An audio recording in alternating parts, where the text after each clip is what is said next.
तो मैंने दोनों चीज़ें देखी थी, एक चाइल्ड क्या सफ़र करता है और दूसरा वो पेरेंट क्या सफ़र करता है। Treatment is not the core ideology of CRC right now. The core ideology is to educate people with the right way.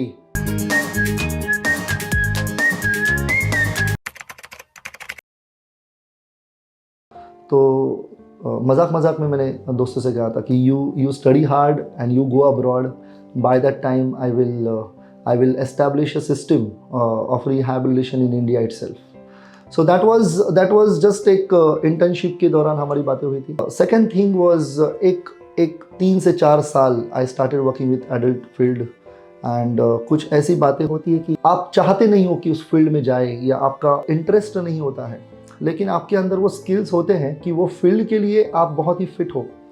तो ऐसे कुछ घटनाएं हुई 3 से 4 साल के बाद। I was doing very good in adult rehabilitation, लेकिन कुछ घटनाएं हुई जिसमें मैं पीडियाट्रिक रिहैबिलिटेशन यानी कि बच्चों के रिहैबिलिटेशन एंड हैबिलिटेशन में ट्रांसफ़र हुआ एंड देन वहाँ से जो शुरुआत हुई and then I started seeing the kids with disability. तो उसके पीछे एक बैकग्राउंड है कि we are 3 brothers and world knows that me and Sushant are brothers working for CRC, but we have a middle brother who's equally a wonderful person, but he was suffering from physical disability and my parents did a lot of struggle to take him to the hospital, rehabilitation, then school से बहुत सारे complaints आना, पढ़ाई ना करना, तो ये सब और फिर वो parents का उसके पीछे लगना और वो बहुत सारी चीज़ें जो एक स्ट्रगल होता है पेरेंट का, यू नो। तो मैंने दोनों चीज़ें देखी थी, एक चाइल्ड क्या सफ़र करता है और दूसरा वो पेरेंट क्या सफ़र करता है।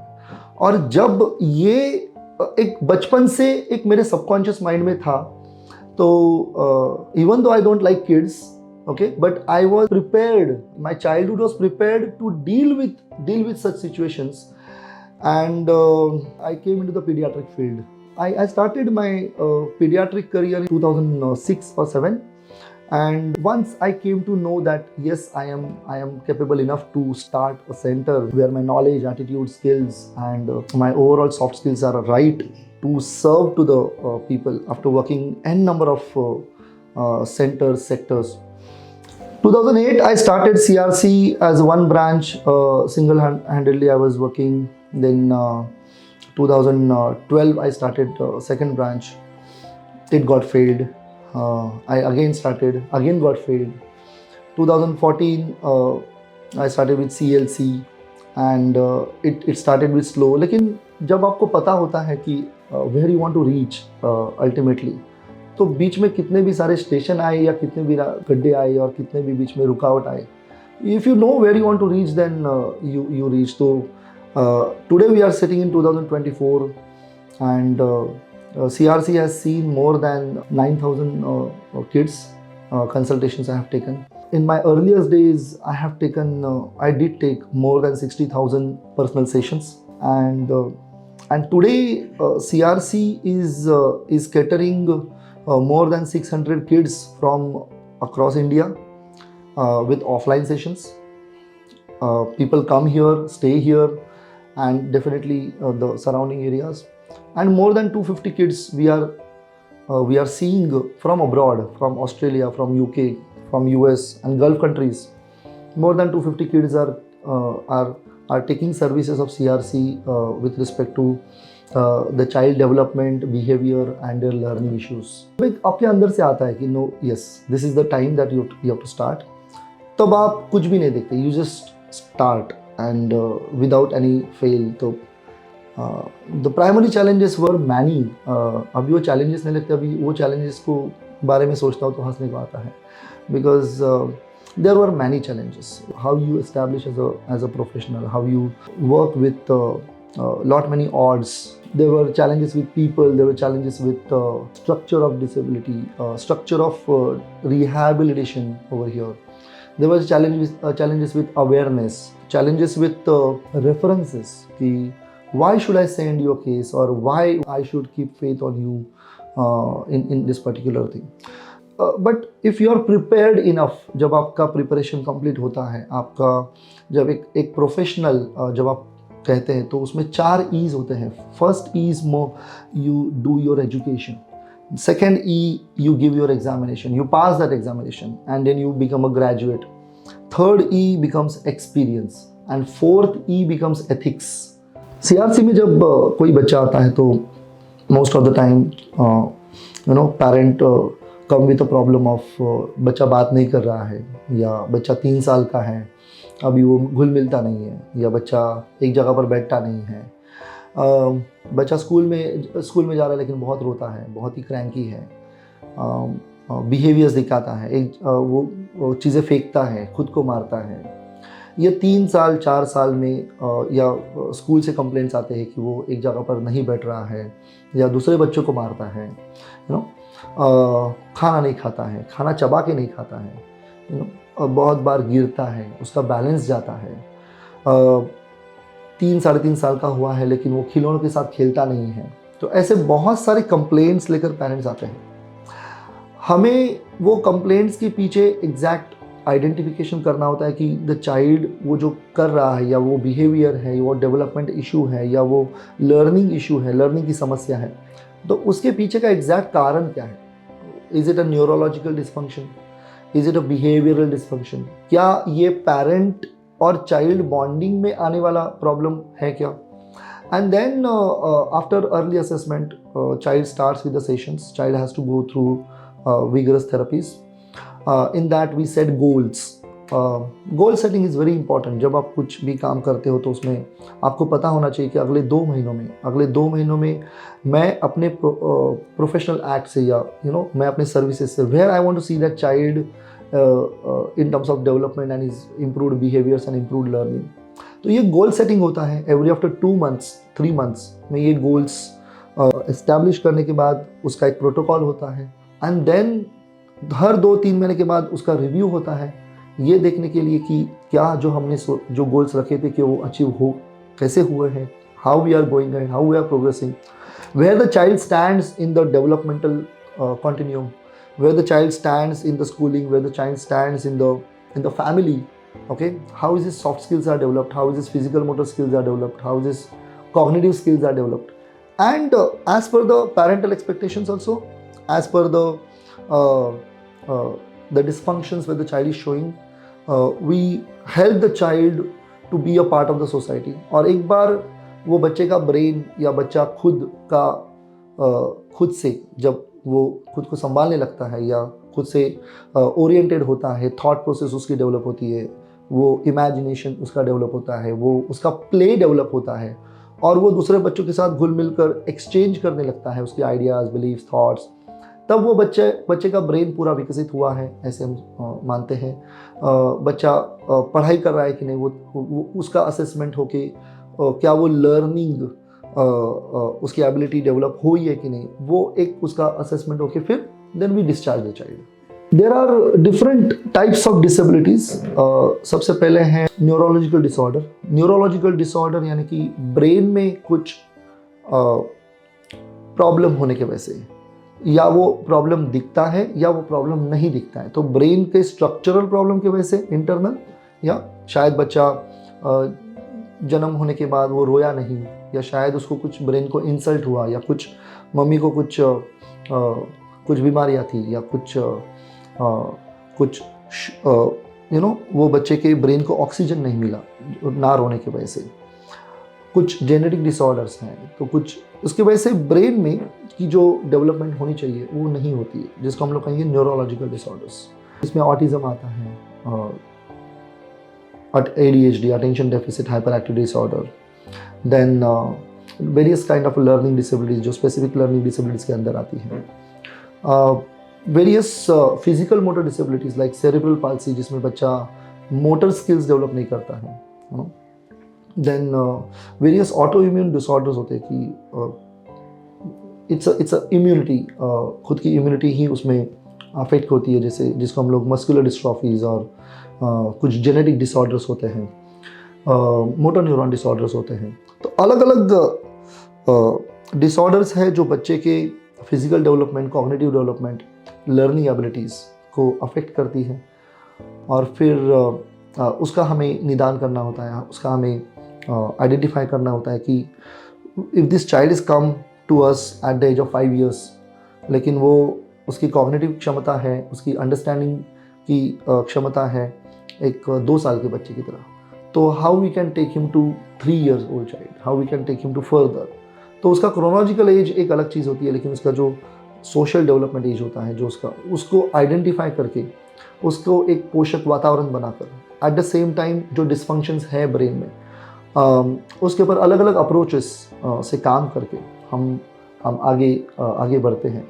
हालांकि टाइम लगता है इसमें, कुछ बच्चों को शायद 4 से 6 महीने लगते हैं, लेकिन कुछ बच्चों को शायद 4 से 6 साल भी लग सकते हैं।